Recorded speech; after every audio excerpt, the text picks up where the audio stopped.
Quisiera animarte a que tomes un momento para orar ahí solo, tú y Dios. Y dile, Señor, háblame. Necesito escucharte. Necesito que tú me lleves más allá. Necesito reconocer que mucho tiempo he estado metido en un frasco, metida en un frasco, que son pensamientos, ideas, cosas sin resolver y que tú me estás llamando a un nuevo cambio. Y yo te pido, Señor, que hoy hables a mi vida las cosas que mi corazón necesita escuchar y necesita transformar. Usa al predicador que va a exponer tu palabra para que lo llenes de sabiduría, para que le des la palabra adecuada que necesita mi alma hoy. Y hoy quiero entregar esa carga, ese peso, esas angustias que no me dejan seguirte y decirte aquí estoy. Aquí estoy a pesar de mi pecado, a pesar de mis fallas, a pesar de haberte negado. Me das otra nueva oportunidad y me dices, sigue adelante. Amén. Quiero animarlos a buscar en su Biblia Juan capítulo 21. El libro de Juan, si no tienes Biblia, por favor levanta una mano y alguien se va a acercar y te la va a dar. Quiero que tú lo veas en la escritura. El libro de Juan, Evangelio de Juan, cuarto libro en la escritura, Juan, capítulo 21. Y tenlo ahí, Juan, capítulo 21. Entonces hemos hablado acerca de Pedro, porque Pedro es una persona que ha marcado la trascendencia en la escritura. Y como les decía hace 8 días, después de Jesús, Pedro es la persona más nombrada dentro de la Biblia.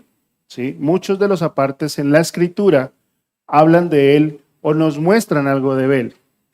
Entonces, como lo decía el pastor Álvaro, pues quisiéramos, esto da para mucho, ¿sí? Pero hemos tocado los puntos más relevantes en cuanto al llamado de Pedro, el reconocimiento de Pedro, la negación de Pedro, y hemos llegado al final donde Jesús está a punto de irse de la tierra físicamente y ha dejado a sus discípulos. Entonces, en lo último que vimos hace 8 días fue que Pedro, frente a una presión que sufrió en el patio del sumo sacerdote, optó de una de las cosas y de las maneras que no se esperaría de él, frente a un discípulo que había confesado a Jesús, yo no te negaré.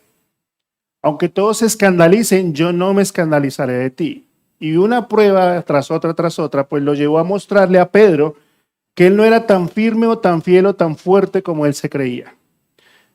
Y Juan y los evangelios relatan que Pedro, después de haber aguantado esa prueba, dice que salió y lloró amargamente.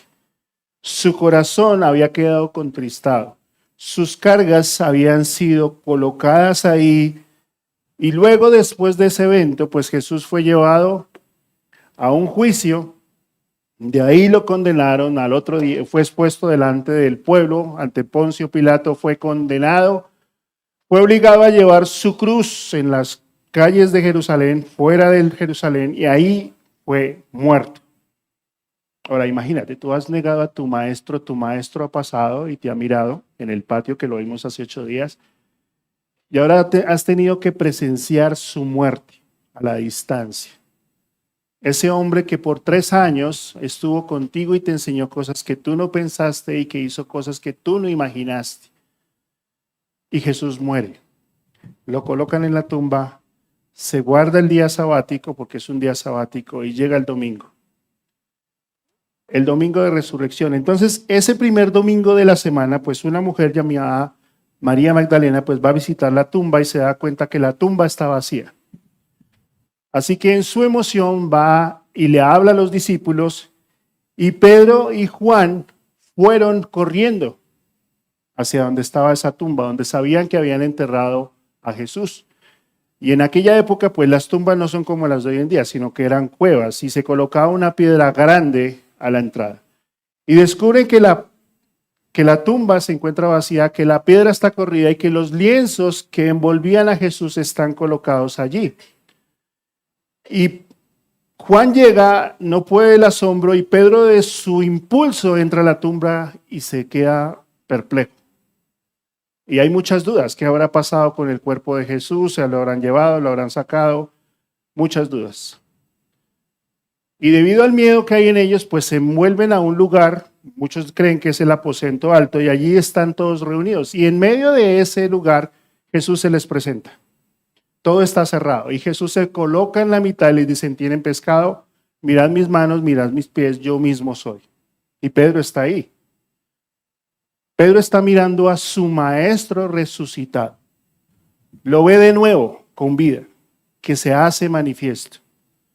Y está en la mitad de todos hablándoles, ¿sí? Manifestándose que Él está ahí. Pero en ese momento Tomás no se encuentra. Y 8 días después Jesús se vuelve a aparecer nuevamente y esta vez Tomás sí está.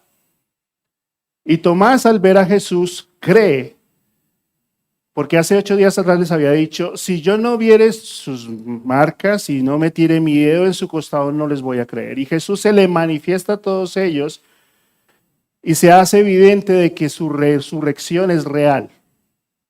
Y allí está Pedro, nuevamente viendo a su maestro, nuevamente viéndolo vivo a Jesús.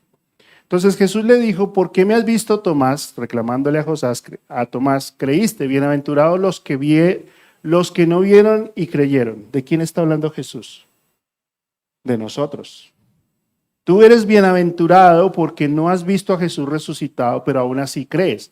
Entonces, es la segunda vez que se manifiesta. Y Juan pues podría terminar su evangelio en el capítulo 20 diciendo: hizo además Jesús muchas otras señales en presencia de sus discípulos, los cuales no están escritas en este libro, en el evangelio de Juan. Pero estas que yo escribí, ¿sí?, dice Juan, se han escrito para que crean que Jesús es el Cristo, el Hijo de Dios, y para que creyendo tengan vida en su nombre. Juan 20, 20 al 31. O sea, Juan hubiera podido haber terminado su evangelio ahí.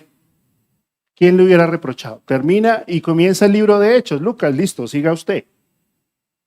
Y muchos creen que el capítulo 21 no debería estar ahí o que es un epígrafo que escribieron después. Y muchos dicen que Juan no lo escribió. Pero debido a los detalles del capítulo 21 uno se da cuenta que Juan fue un testigo presencial de ese momento que vamos a ver. Entonces Juan termina. Juan podría haber dicho: ya, listo, ya Jesús resucitó, nos dio la gran comisión, empieza la iglesia. No hay nada más que hacer. Pero en ese lapso de tiempo en que Pedro ha visto a su maestro resucitado, no ha podido hablar con él. No ha podido tener un encuentro personal con Jesús y decirle: me siento mal. Y Jesús lo sabe. Porque cuando Jesús resucita dice: vaya, díganle a todos, pero a Pedro díganle que nos vemos en Galilea. ¿Se acuerdan de dónde era Pedro? De Galilea. Así que ellos salen de Jerusalén y llegan a Galilea. No se van todos, según se cree, sino que se van por grupos. Así que se encuentran en un lugar en Galilea. Y allí en ese lugar, Pedro está metido en un frasco. El frasco del fracaso. ¿Tú alguna vez has fracasado? ¿Alguna vez tú has emprendido algo que terminó en un fracaso? Que tenías todas tus expectativas puestas, que colocaste muchas cosas, bien sea una relación, algo económico, algo social, algo que tú querías lograr y finalmente no se dio. Y hay una gran diferencia entre fracasar y ser un fracasado. Yo puedo fracasar muchas veces, pero quedarme siendo un fracasado es algo que me va a acompañar toda la vida si yo no entiendo que Dios tiene un plan. Y eso le pasó a Pedro. Pedro, después de negar a Jesús y presenciar su muerte, Pedro se metió en un frasco. Y saben que lo interesante, que Jesús sabía que estaba en un frasco, que se había metido ahí a causa de esa prueba que había vivido, que no había podido resistir, que muy probablemente sus compañeros habían esperado que él hubiera soportado la prueba y no la soportó, que Satanás se metió sutilmente y los zarandeó, y que Pedro no se dio cuenta, y que ahora su maestro ha resucitado y no ha podido decirle: yo fracasé. Y es aquí donde tú entiendes la gracia y la misericordia de Dios frente a un hombre que ha fracasado. frente a un hombre que pensó que fracasar era lo último y que no había nada más. Y eso es lo que nos relata el Juan capítulo 21. Entonces, antes de leer Juan, ¿sí? Déjame decirte algo. Bíblicamente hablando, el fracaso es como una experiencia humana común y que a menudo es parte del proceso de formación de Dios. Subraya, es parte del proceso de formación de Dios, que puede convertirse en un escalón para crecer espiritualmente y lograr la dependencia absoluta de Dios. Nada, absolutamente nada en nuestra vida, aún nuestros fracasos están fuera del plan de Dios, porque Dios siempre tiene un plan. Dios sabe hasta dónde te va a dejar llegar y Dios sabe que aún si traspasas esa barrera, Él va a seguir ahí. En oportunidades, el fracaso llega como resultado de la falta de fe, del pecado, la rebeldía o la incapacidad de confiar en la voluntad de Dios. Llegamos ahí es por nuestros propios medios, porque a veces pensamos que, como lo veíamos hace 8 días, que ser independiente de Dios me va a dar mejores resultados. Que no creer y confiar en lo que Dios dice me va a dar a mí la victoria, y eso no sucede. Entonces, el fracaso no es el final de la historia en las manos de Dios, sino la oportunidad de un nuevo comienzo bajo su gracia y dirección. Entonces, cuando llegamos al fracaso, se nos nublan todas las posibilidades y creemos que eso es todo lo que hay, que eso es el fin, que hasta ahí nomás llegó mi vida y que ahí se acabó absolutamente todo y que no hay más oportunidades. Pero lo hermoso de Dios es saber que Dios usa a los fracasados para hacer cosas increíbles. ¿Ustedes creen que Moisés fracasó? Claro, a sus 40 años toma el plan de Dios y mata a un egipcio y se va al desierto. ¿Y qué hace Dios? Va y lo busca y le encomienda una misión, sacar al pueblo. Entonces, Dios usó el fracaso de Moisés para mostrar en él su gracia y su poder, sacar a Israel de la esclavitud, mostrar su poder y traerlos a la libertad. Dios usó el fracaso de David. ¿Creen que David fracasó? Fracasó como rey, fracasó como padre, fracasó en todo sentido, fracasó como hombre. Pero si hoy en día tú lees los salmos, el 70% pertenecen a él. Un hombre que puede decir en el Salmo 51, ten piedad de mí, oh Dios, conforme a tus misericordias. Un hombre que puede decir en el Salmo 32, bienaventurado el hombre a quien Dios no lo juzga de nada. Un hombre que fracasó. Otro hombre que fracasó fue Jonás, que en vez de ir hacia donde Dios lo estaba guiando, ¿qué hizo? Se rebeló y se fue en contra. ¿Y cómo terminó? Tragado por un pez y finalmente vomitado y cumpliendo el propósito de Dios. Un hombre que fracasó en todo sentido. Entonces, esto nos debe llevar a pensar que el fracaso no debe verse de una manera horizontal, es así, horizontal, sino de una manera vertical. ¿Por qué? Porque nosotros tenemos que ver el fracaso bajo la perspectiva de Dios, no desde la perspectiva nuestra, porque Dios ve mucho más allá de lo que nosotros podemos ver. Y cuando estamos frente al fracaso, en vez de centrarnos en nosotros mismos, tenemos que elevar la mirada y decir, Señor, ¿qué quieres que yo aprenda? ¿Qué es lo que tú quieres formar en mí?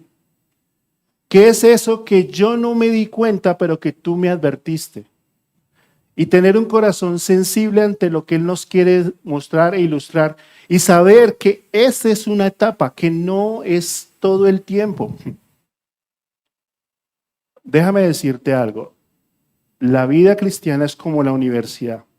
Cuando tú vas a la universidad te dicen que hay diferentes materias, ¿sí? Esta materia se llama fracaso 1. Así se llama. Hay otra materia que se llama desierto 1. Hay otra materia que se llama esperando 1. Y así hay diferentes etapas en la vida tuya que Dios va a colocar una prueba que va de acuerdo a lo que Él espera formar en ti. Entonces debes aprender a ver el fracaso desde la óptica que Dios lo ve. Y Santiago lo dice más claro cuando dice, hermanos míos, considérense muy dichosos cuando tengan que enfrentarse a las diversas pruebas, fracaso. ¿Yo gozarme en la prueba? Sí, porque Dios quiere hacer algo. Porque muchas veces la prueba o el fracaso es un llamado de atención sobre cosas que tú no le has prestado atención. sobre cosas que tú has descuidado, aún tu comunión con Dios. Y Santiago nos dice, pues ya saben que la prueba de su fe produce perseverancia. Y la perseverancia debe llevar a feliz término la obra para que sean perfectos e íntegros sin que les falte nada. Santiago 1, 2 al 4. Entonces, Dios siempre tiene en mente algo muy diferente a lo que nosotros tenemos en mente. Y donde nosotros vemos una pared, Dios ve un puente. Y esta es una frase que me gustó. El fracaso nos debe llevar a entender que donde nosotros hemos puesto punto final, Dios ha puesto una coma. Tú puedes llegar al final y decir, no, ya, punto, se acabó, no quiero más, me cansé, lo luché, lo intenté, ya. Y Dios dice, no, esto todavía continúa, esto todavía sigue, porque yo tengo un plan diferente en tu vida al que tú piensas, porque no puedes pensar y decir que ya todo terminó. Y esa es la vida de Pedro. Pedro llegó al fracaso diciendo, aquí se acabó todo, y lo vamos a ver ahorita. Y quiero que leas conmigo Juan capítulo 21 y vamos a leer del versículo 1 hasta el 19. Juan capítulo 21, versículo 1 al 19. Vamos, y luego vamos a mirar algunas cosas allí. Después de esto, o sea, de todo lo que les acabo de contar, de que Jesús se apareció cuando estaba María Magdalena, los discípulos, que se apareció a los 12, luego Tomás, después de estas cosas, dice Juan, Jesús se manifestó otra vez a sus discípulos junto al mar de Tiberias, y se manifestó de esta manera. Estaban juntos Simón Pedro, Tomás llamado el Dídimo, Natanael el de Caná de Galilea, los hijos de Zebedeo y otros de dos de sus discípulos. Simón Pedro les dijo, voy a pescar. Ellos le dijeron, vamos nosotros también contigo. Fueron y entraron en la barca y aquella noche no pescaron nada. Cuando ya iba amaneciendo, se presentó Jesús en la playa, mas los discípulos no sabían que era Jesús. Y les dijo, hijitos, ¿tenéis algo de comer? Le respondieron, no. Él les dijo, echen la red a la derecha de la barca y hallarán. Entonces la echaron y ya no podían sacar por la gran cantidad de peces. Entonces aquel discípulo a quien Jesús amaba dijo a Pedro, es el Señor. Simón Pedro, cuando oyó que era el Señor, se ciñó la ropa porque se había despojado de ella y se echó al mar. Y los otros discípulos vinieron con la barca arrastrando la red de peces, pues no distaban de tierra, sino como 200 codos. Más o menos son 90 metros o 100 metros de la playa. Al descender a tierra vieron brasas puestas y un pez encima de ellas y pan. Jesús les dijo, traigan de los peces que acaban de pescar. Subió Simón Pedro y sacó la red a tierra llena de grandes peces, 153, y aun siendo tanto la red no se rompió. Y les dijo Jesús, vengan y coman, y ninguno de los discípulos se atrevía a preguntarle, ¿tú quién eres? Sabiendo que era el Señor. Vino pues Jesús y tomó el pan y les dio y asimismo del pescado. Esta ya era la tercera vez que Jesús se manifestaba a sus discípulos después de haber resucitado de los muertos. Cuando hubieron comido, Jesús dijo a Simón Pedro, Simón, hijo de Jonás, ¿me amas más que estos? Le respondió, sí, Señor, tú sabes que te amo. Él le dijo, apacienta mis corderos. Y volvió a decirle la segunda vez, Simón, hijo de Jonás, ¿me amas? Pedro le respondió, sí, Señor, tú sabes que te amo. Le dijo, pastorea mis ovejas. Le dijo la tercera vez, Simón, hijo de Jonás, ¿me amas? Pedro se entristeció de que le dijese la tercera vez, ¿me amas? Y le respondió, Señor, tú lo sabes todo, tú sabes que te amo. Jesús le dijo, apacienta mis ovejas. De cierto te digo, le dice Jesús a Simón, cuando eras más joven te ceñías e ibas donde querías, mas cuando ya seas viejo, extenderás tus manos y te ceñirá otro y te llevará a donde no quieras. Este le dijo dando a entender con qué muerte había de glorificar a Dios, y dicho esto añadió, sígueme. Entonces Jesús aparece a sus discípulos nuevamente. Esta vez ellos han regresado a las redes. Se encuentran en un lugar encerrados y pues la vida sigue, ¿sí? Pedro tiene que volver a pescar, ¿por qué? Pues porque tiene una familia que alimentar, tiene impuestos que pagar, la vida sigue. Por eso te digo que el fracaso no es el final, la vida continúa. Así que Pedro estaba con otros 7, con otros 6, y lo que hace es que regresa a la pesca. Y otra vez vimos una escena que vimos hace un mes, ¿se acuerdan? Donde Pedro ha pasado toda la noche pescando junto con todos ellos, ¿y en qué ha terminado su pesca? En un fracaso rotundo. Pero lo interesante es que no es solamente Pedro el que presenta el desánimo, sino que cuando él toma la iniciativa, ¿qué hacen los demás? Se juntan. Porque el desánimo se prende. Así como la alegría se prende, también el desánimo se prende. Así que Pedro perdió todo el propósito que Dios había tenido para él. Trajo la frustración, el desánimo, el descontento, y entendió que él ya no tenía otra opción más que seguir pescando. Y eso pasa cuando enfrentamos el fracaso. Volvemos al comienzo. Volvemos a lo que nosotros dominamos o nosotros sabemos qué podemos hacer. Nos metemos nuevamente en la rutina, en lo que sabemos que podemos manejar. Y la frustración y el fracaso nublan nuestra misión. Y nos metemos ahí. Eso le pasó a Pedro. ¿Qué sabía hacer él bien? Pescar. Así que regresó a su antiguo oficio. Regresó a su barca, quizás no dice si era la barca de Simón, pero regresó a lo mismo. Porque se había encontrado con un muro, se había encontrado con el punto final y Pedro había regresado. Así que Dios le permite que fracase nuevamente. Otra vez volvió a fracasar. Y de pronto se aparece en la playa Jesús. Y me encanta lo que les dice Jesús. Hijitos, ¿han pescado algo? ¿Se dan cuenta la ternura que Jesús les habla? Hijitos, ¿han pescado algo toda la noche?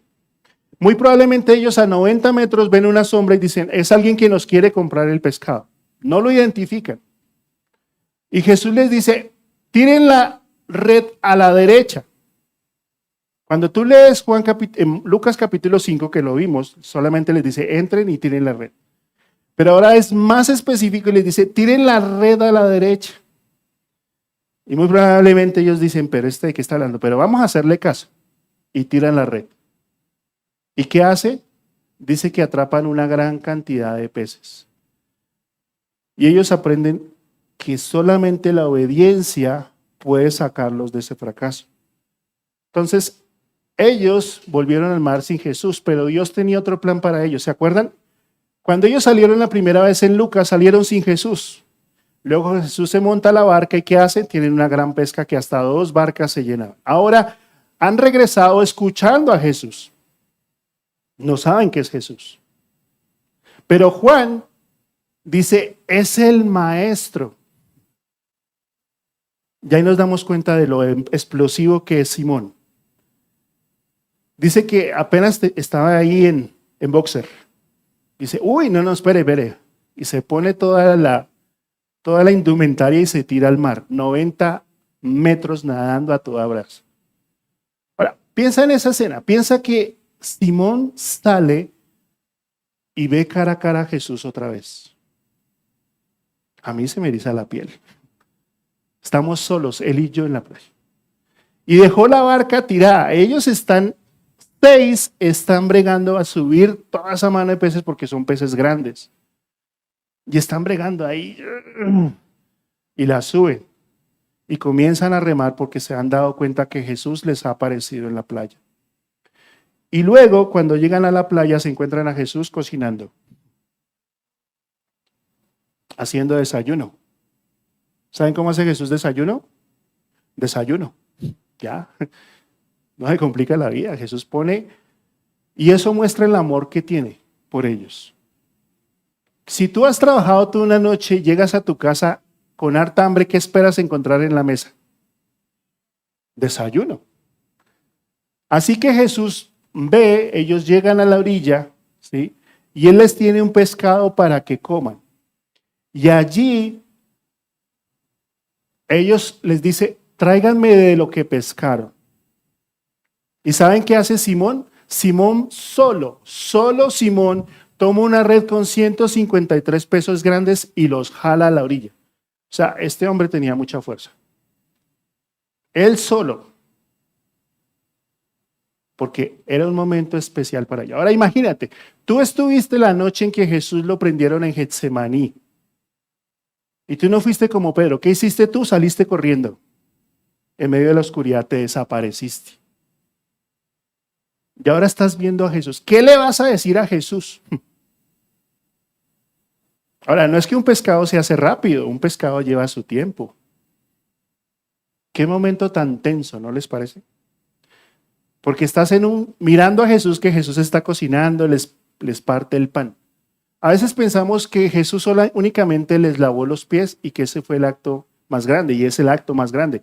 Pero ahora Él mismo les vuelve a servir, dándoles comida. No los recrimina. No les dice, hey, ustedes me negaron y he venido aquí. No, no los juzga. ¿Qué hace? Prepara el ambiente para que ellos entiendan la gracia. Ya a veces nos pasa a nosotros que cuando alguien nos ha fallado, ¿qué entramos? Entramos a condenarlo y a decirle, tú me fallaste. Nunca voy a pensar en restituirlo, como lo hablábamos cuando hablábamos del perdón, ¿se acuerdan?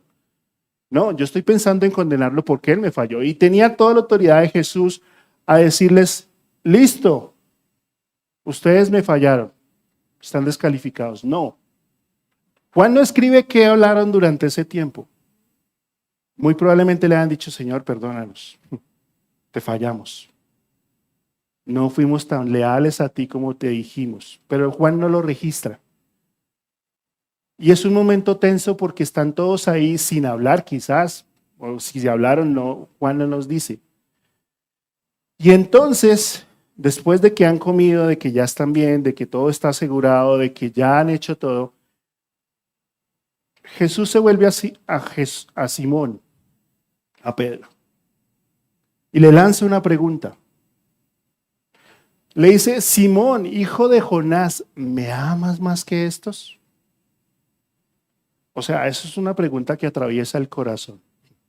Nota que no le dice Pedro, le dice Simón. ¿Por qué le dice Simón? Porque regresó a su pasado. Regresó a ser su viejo hombre. ¿Se acuerdan cuando Jesús conoce a Simón, qué le dice? Tú eres Simón, pero yo te voy a llamar Pedro. Y cada vez que Jesús le dice Simón a Pedro, es que le está recordando que está haciendo las cosas mal.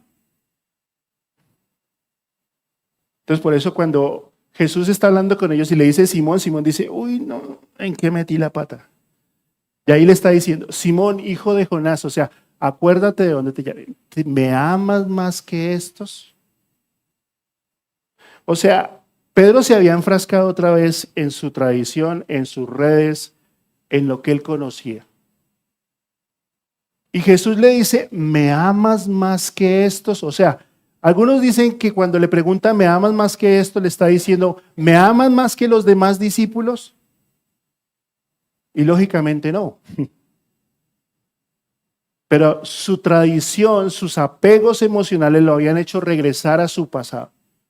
Así que hay 153 pesos, y eso nos muestra que Juan fue un testigo ocular porque los contaron y colocaron la cantidad. Hay un debate de qué significa ese número 153. Son solo peces, ya a punto, que estaban ahí, listos para ser comercializados. Y muy probablemente están mirando la red y Jesús le está diciendo, Pedro, ¿me amas más que estos? Si Jesús te pregunta hoy, ¿me amas más que tu familia? ¿Me amas más que tu trabajo? ¿Me amas más que las redes sociales? ¿Me amas más que tu buen nombre? Jesús sabía que Pedro le había dicho, yo no lo conozco. Jesús sabía que Pedro había maldecido. Jesús sabía que Pedro había jurado por Dios que no lo conocía. Y ahora Jesús regresa y le dice, ¿tú me amas más que esto? Es una pregunta muy confrontante frente a un Pedro que noches atrás había dicho, yo no sé quién es él. No me identifiquen con él. Y lo quiebra. Y Pedro le respondió, sí, Señor, tú sabes que te amo. Y él le dijo, apacienta mis corderos. La traducción de los verbos han dicho algunos, dice que cuando Jesús le dice, me amas, Está usando el verbo ágape, o sea, es el verbo de entrega, de sacrificio. ¿Sí? Entonces, en pocas palabras, Jesús le está diciendo, ¿tú te sacrificarías por mí? Y Pedro le está diciendo, no, yo te quiero. Pedro sigue en lo superficial. Jesús lo quiere llevar a aguas más profundas. Entonces, ¿qué es lo primero que Jesús hace? Le recuerda a Pedro dónde deben estar sus prioridades. Y cuando nosotros nos metemos en el frasco, olvidamos lo importante. Olvidamos que nuestra comunión con Dios, que conocer a Dios debe ser lo más importante. Y frente al fracaso nos enfrascamos en nosotros mismos. Y frente a la pregunta de Jesús, ¿me ama? Nosotros le decimos, sí, yo te amo, pero tengo que hacer primero esto. Yo tengo que resolver mi vida y cuando yo resuelva mi vida, entonces sí te busco. Eso no es lo que Jesús espera. Entonces, Pedro no podía seguir a Jesús si continuaba en la pesca, debía dejar su pasado atrás. Sí, viviste el fracaso, sí, en verdad no funcionó, sí, en verdad eso no funciona, pero eso no es el todo. Hace 3 años atrás dice que cuando trajeron la tierra a la barca, dejaron todo y le siguieron. Ahora Pedro está regresando a su pasado. Por eso Jesús le dice, ¿me amas más que esto que ha sido tu tradición, tu vida, tu futuro, tu sustento? ¿Me puedes amar por encima de eso? Sí, Señor, yo te quiero. Porque en mi corazón hay todavía cosas importantes, cosas que no logro dejar. Entonces Pedro necesitaba entender, ¿sí?, que amar a Jesús es la prioridad para poder avanzar a través de la obediencia. Es el amor hacia Dios lo que en verdad te va a ayudar a salir del frasco. Si Dios no es tu prioridad, vas a seguir ahí. Y tenía que recordar el gran mandamiento: amarás al Señor tu Dios con todo tu corazón y con toda tu alma y con toda tu mente. Y este es el primero y más grande mandamiento. Y tendemos a olvidarlo cuando estamos en el fracaso. Y Dios se vuelve una religión y se vuelve una tradición. Y Jesús tiene que colocarle las prioridades a Pedro. No te olvides que lo más importante no es quedarte ahí. Entonces, eso deja pensando. Recibe el primer golpe. ¿Me amas? Sí, yo te quiero. Luego Jesús vuelve y le pregunta. Volvió a decirle la segunda vez, Simón, otra vez. No Pedro, Simón, hijo de Jonás, ¿me amas? Y Pedro contesta, sí, Señor, tú sabes que te amo. Pero ¿tú me amas con ese amor de entrega? Sí, Jesús, yo te quiero. ¿Qué es lo segundo que Jesús hace? Jesús le recuerda su llamado. Le recuerda que Él está aquí para cumplir una misión. Y que Él fue llamado ¿a qué? A pastorear las ovejas. Entonces, Jesús le tiene que recordar, ¿se acuerdan lo que le dijo en Lucas? Jesús le dijo, sígueme y yo te voy a hacer pescador de hombres. Si yo te voy a hacer pescador de hombres, ¿qué haces pescando peces? ¿Qué haces perdiendo el tiempo en las cosas que yo no te mandé? ¿Qué haces dedicándole tu vida a las cosas que no son? Que sí traen la satisfacción temporal, pero no es todo lo que hay. Estás perdiendo de vista el llamado que yo se hizo. Jesús lo estaba animando a que mirara más allá de las redes y de los peces. Jesús te está animando a que mires más allá del problema, más allá de tu vida, más allá de lo que tú dominas, más allá. El plan de Dios tiene el tamaño de Dios, pero ¿saben qué es lo interesante? Que nos quiere involucrar en ese proyecto. Y ese proyecto es ser de impacto a otros que no le conocen. Ese es el llamado que Jesús le hace. Entonces, cuando Pedro le dice, ¿se acuerdan de esa escena? Que Jesús le dice, ¿quién dice la gente que soy? Y Pedro contesta, yo te digo que tú eres el Cristo, el Hijo del Dios viviente. Y Pedro reafirma quién es Jesús. Y seguidamente Jesús se vuelve a Pedro y le dice, yo también te digo que tú eres Pedro y sobre esta roca edificaré mi iglesia y las puertas del infierno no prevalecerán contra ella. Y a ti te daré las llaves del reino de los cielos y todo lo que atares en la tierra será atado en los cielos y todo lo que desatares en la tierra será desatado en los cielos. Un versículo mal interpretado. ¿Qué es lo que Jesús sinceramente le estaba diciendo a Pedro? Pedro le estaba diciendo, yo te digo que tú eres Pedro sobre esta declaración que acabas de hacer. Eres una pequeña roca. Eso significa Pedro. Pedro es una piedrita. Pero sobre esta roca es Jesús. Sobre esta peña, sobre esta roca, yo edificaré mi iglesia. No tú, Pedro, yo la voy a edificar. Porque Pedro es un mortal, no es trascendente. Por eso no puede ser el primer papa. No es reconocido como el primer papa dentro de la iglesia. Nadie lo reconoce. En los escritos de Pablo tú no te encuentras que Pedro es la gran eminencia. En Hechos capítulo 15 no se le nombra como el primero. Es una tradición. Y dice, y las puertas del infierno no prevalecerán contra ella. ¿Por qué? Porque Jesús sostiene la iglesia. Y a ti te daré las llaves del reino de los cielos. Eso no significa que, como les dije hace 8 días, que Pedro es el que abre la puerta del cielo y cierra el cielo. No, eso lo que está hablando es del evangelio. Las llaves del reino de los cielos es el evangelio. Porque a través del evangelio tú y yo tenemos entrada al reino de los cielos. Y eso era lo que Pedro iba a hacer. Y todo lo que atares en la tierra será atado en los cielos, y todo lo que desatares en la tierra será desatado. Otro versículo mal usado. Porque lo que está diciendo es que si frente a la predicación del evangelio la persona rehúsa aceptar el evangelio, quedará atado a su pecado. Eso es lo que está diciendo el versículo.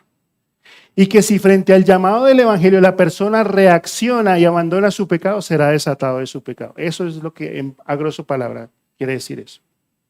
Esa era la misión de Pedro. Ir y predicar el evangelio. Ir a mostrarles a otro que Jesús era real. Esa era la sumisión. Y Pedro, cuando comienza el libro de Hechos, es el primero que se para y le predica a 3,000 personas que se convierten. Es Pedro. ¿Pero qué está haciendo Pedro? Pescando. Olvidó su misión de alcanzar a otros. Y a veces nosotros nos entretenemos con las cosas de este mundo y olvidamos la misión que Dios nos dio. La verdadera misión trasciende aún nuestro propio fracaso.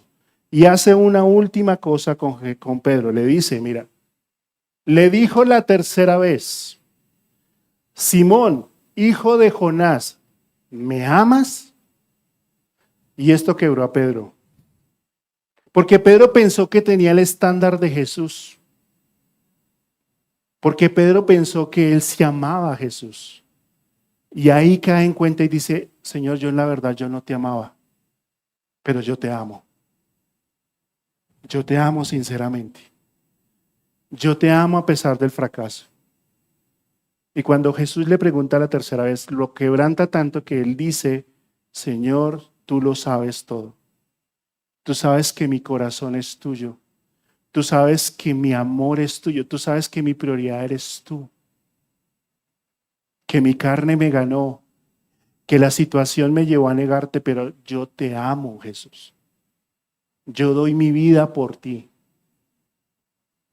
Ahí Pedro cayó en cuenta. Y Jesús vuelve y le recuerda, apacienta mis ovejas. Le recordó la tercera cosa que es, le encomendó una misión. Ya Pedro había entendido que era amar a Jesús. Ahora le dice, ahora te voy a dar la misión. Cuida mis ovejas. Cuida lo que yo te entregué. En pocas palabras, lo que Jesús le está diciendo a Pedro es que Pedro había fallado, pero ahora estaba listo para obedecer al Señor. Había comprendido lo que era amar a Jesús. ¿Se acuerdan? Señor, aunque todos te nieguen, yo no te negaré. Y ahora en esta confrontación se da cuenta que el amor de Jesús es lo único que puede mantenerlo. Yo no te voy a negar, Jesús. Lo que le está diciendo, Jesús le pregunta 3 veces si lo ama, porque quiere que entienda que seguirlo no es el resultado de una mera emoción, es una profunda convicción. Jesús quería que Pedro saliera del frasco entendiendo que es el amor a Jesús lo que lo debe mover, no las circunstancias. Tú y yo vamos a vivir difíciles circunstancias, pero lo que nos debe llevar a movernos es el amor a Jesús. Y Pedro lo entendió. Pedro lo entendió de tal manera que pudo decir, Señor, aquí estoy. La mejor forma de demostrar nuestro amor por Jesús es amando a su iglesia por encima de nuestras prioridades. Por eso 3 veces le dice, apacienta mis corderos. Pedro, tú me amas, pastorea mis ovejas. Pedro, tú me amas, apacienta mis ovejas. Cuida mis ovejas. ¿Qué es lo que Jesús más ama? Su iglesia. Y amar a Jesús es amar a su iglesia. Eso es lo que Él está esperando. Entonces, frente a esta situación, pocas palabras lo que Jesús le dice, Pedro, yo sé que me fallaste. Yo sé que tú me negaste. Yo sé que tú hiciste las cosas incorrectas. Pero yo te perdono. Yo me voy, pero ahora sigues tú. Tremenda gracia, ¿no? Si Pedro hubiera presentado un currículum ante alguna entidad, le hubieran dicho, usted está descalificado. Usted no aplica. Pero Jesús viene, toma a su discípulo, lo restaura y vuelve y lo envía. Te hago una pregunta. ¿Cuántas veces tú y yo le hemos fallado al Señor? ¿Cuántas veces tú y yo nos hemos sentido descalificados? ¿Cuántas veces le vas a fallar? ¿Cuántas veces yo le voy a fallar? Quiero leerles algo que encontré. Pedro negó a Jesús 3 veces, tal como Jesús lo había anunciado. No fue un error menor, fue miedo, confusión y debilidad humana en el punto más alto. Cuando el gallo cantó y Pedro recordó las palabras de Jesús, no hubo excusas ni discursos. El Evangelio dice que Pedro lloró amargamente. Ahí empieza el verdadero quebrantamiento interior. No el castigo, sino la conciencia. Después de la resurrección, Jesús no va tras Pedro para humillarlo o reprocharle su conducta. No le recuerda sus fallas. Al contrario, Jesús va y lo busca en la orilla del mar donde estaba perdido y se encuentran. Mientras que imparten una comida sencilla, un pez y un pedazo de pan, Jesús le hace 3 preguntas. Pedro, ¿tú me amas? No es un interrogatorio, no es una condenación, es una restauración. Cada pregunta sana el corazón de Pedro, porque Pedro le negó ¿cuántas veces? 3. No le dice, ¿por qué me negaste? Solo le pregunta, ¿me amas? Jesús no trabaja desde la culpa, sino desde el amor que reconstruye. Jesús no desecha, Él llama. Pedro no es descartado, es confirmado. Él mismo que negó, ahora es encargado de cuidar a otros, de velar por otros. Apacienta mis ovejas. Es un llamado a una nueva oportunidad. Jesús muestra que el fracaso no anula el llamado, que la gracia es más grande que nuestros pecados, que la caída no borra el propósito de Dios. Cuando hay arrepentimiento sincero, no hay reproche, hay restauración. La historia de Pedro nos deja algo claro. Jesús no se queda en el peor momento de nuestras vidas. Él mira lo que puede hacer después de las lágrimas y nos da un nuevo comienzo. Dirección para Jesús en nuestro fracaso. No es el fin, sino una nueva oportunidad de empezar desde cero. Vuelvo y te digo, Jesús tiene algo muy diferente a ti. Jesús busca restablecernos. Quiero invitar a Ignacio y a Tatis acá, porque quiero ilustrar un poco mejor. Yo oré al Señor y le dije, Señor, muéstrame cómo lo puedo ilustrar bien. Muéstrame cómo, hasta aquí Tats y tú, Ignacio. Señor, ¿cómo puedo que nosotros entendamos este mensaje? Jesús le dice a Pedro, Pedro, ¿tú me amas? Pedro le dice, Señor, yo te quiero. ¿Cuál es la amada del Señor? La iglesia. Jesús ama a su iglesia de acuerdo a Efesios, ¿se acuerdan? Que dice que se entregó por ella. Pedro había fallado. Así que Jesús regresa y le dice, Pedro, ¿tú me amas? Y Pedro le dice, sí, yo te quiero. Jesús le dice, cuida mi iglesia. Vuelve y le pregunta, Pedro, ¿tú me amas? Pedro le dice, Señor, yo te quiero. Jesús le dice, cuida mi iglesia. La tercera vez le pregunta, Pedro, ¿tú me amas?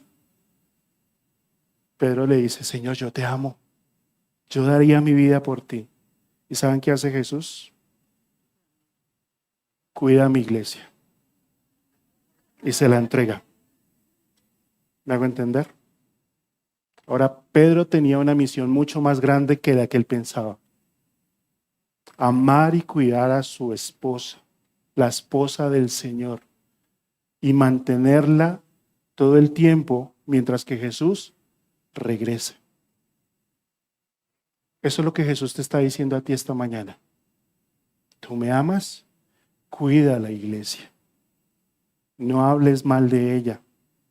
No inventes chismes. No te dejes llevar por el mundo. Sé fiel. Sírvela. Ámala. Sé un Pedro que cuida a su esposa. Gracias.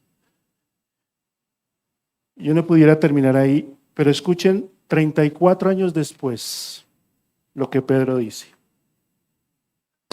A los pastores de la iglesia que están entre ustedes.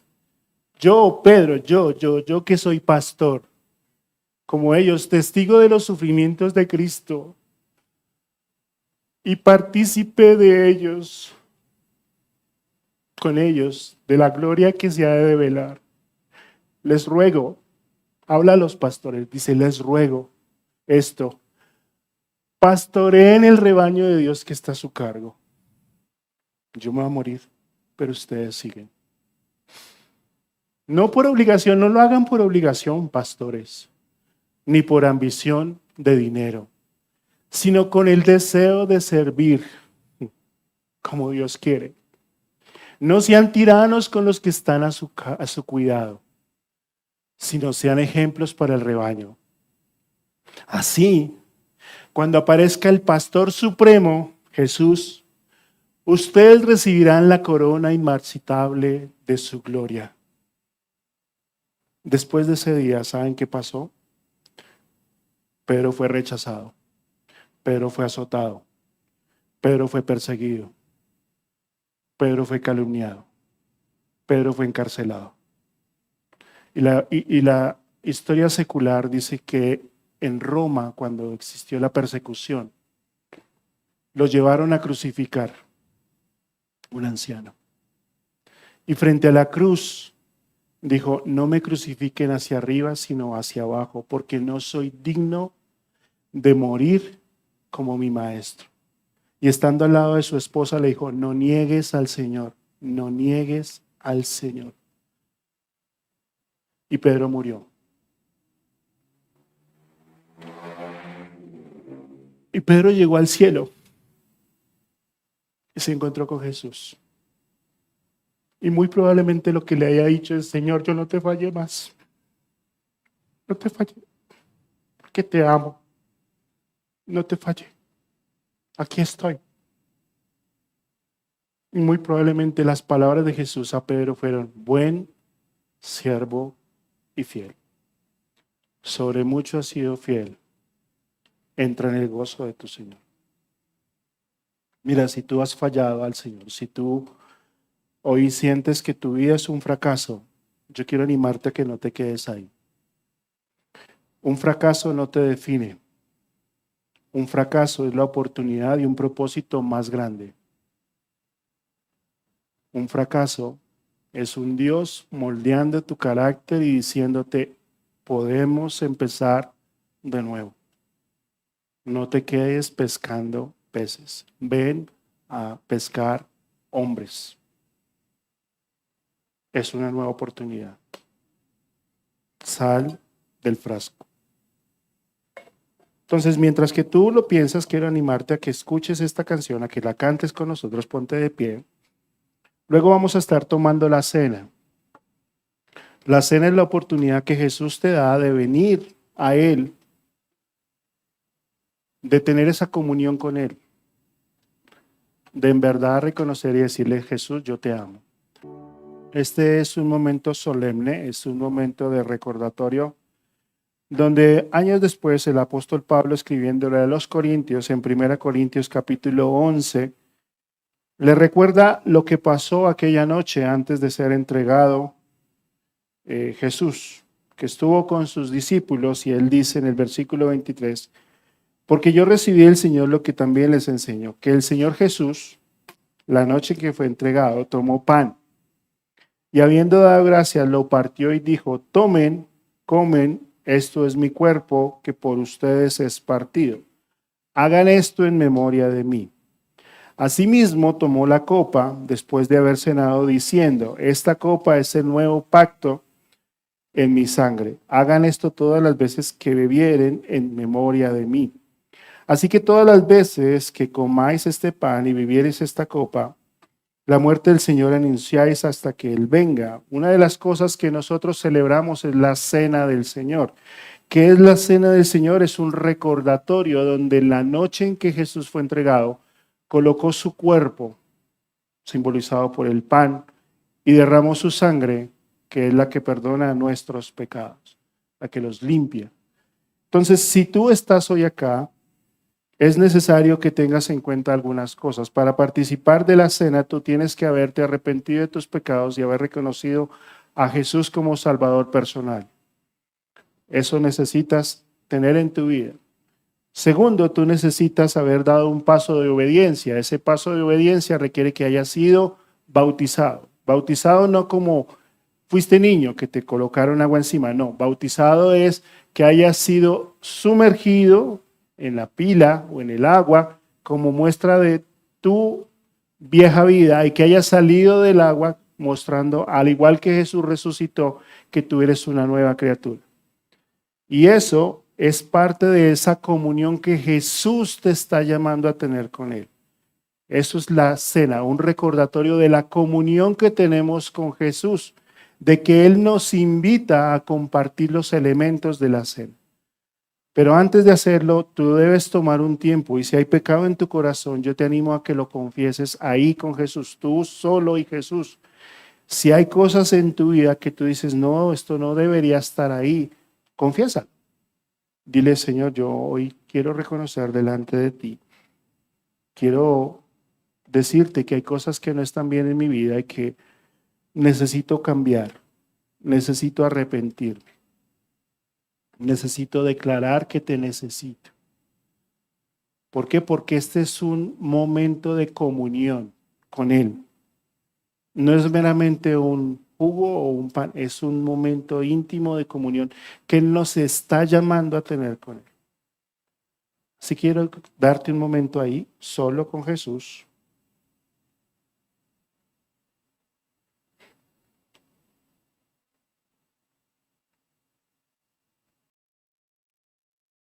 Ahora, si tú has hablado con Jesús y tú te has bautizado, has reconocido a Jesús como Salvador personal y estás listo, te animo a que te pongas en pie para recibir los elementos de la cena y poder gozar esa comunión que Jesús te está animando. Así que ponte de pie si vas a tomar la cena. Este es tu momento de comunión con Jesús y quiero animarte a que recibas los elementos, luego voy a orar y luego los tomamos. No dejes de orar, sigue orando, pensando en este momento, que nos lleva hacia el futuro, donde también compartiremos junto a Él este momento. Y este es un recordatorio de lo que Él ya hizo. No dejes de orar. Este es un llamado también para ti que no estás tomando la cena. Tú deberías pensar si Jesús te está llamando a tener una comunión con Él y has rehusado su llamado.